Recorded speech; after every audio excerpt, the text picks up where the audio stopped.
Jarabulus, en Syrie. Depuis 2 ans, ce village est aux mains de l'État islamique après de durs combats entre les djihadistes et les milices kurdes des unités de protection du peuple. Karkamis, en Turquie.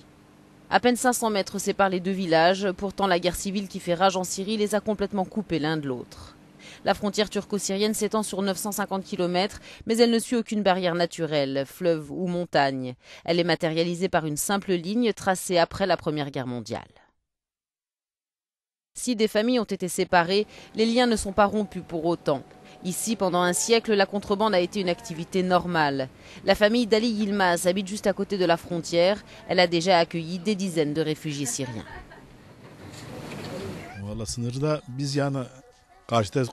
Nous sommes directement touchés par les événements en Syrie.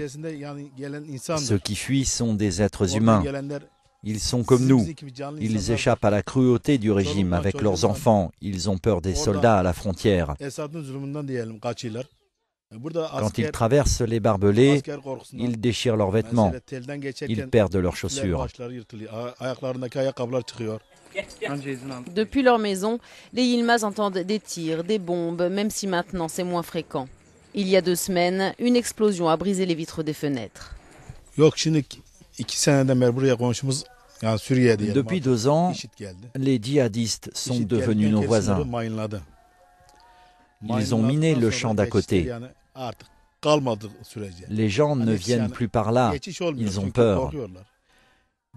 Quand des chiens prennent ce chemin, ils explosent sur les mines. Maintenant, il n'y a presque plus personne. Alors que par le passé, 300 à 500 personnes, près d'1 millier même, arrivaient par là, chaque jour.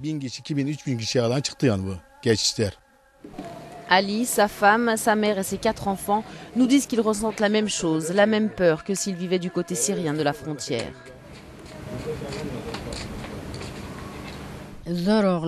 C'est très difficile. Beaucoup de gens sont venus ici. Nos maisons étaient pleines de monde. Après, l'État islamique a miné la zone et ils ont cessé de venir. On a peur que les mines explosent. Mes petits-enfants ont très peur.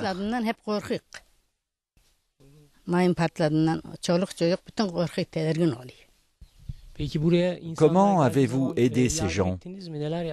Nous les avons hébergés. Ils n'avaient ni chaussures ni vêtements. Nous leur avons donné les nôtres. Nous les avons beaucoup aidés.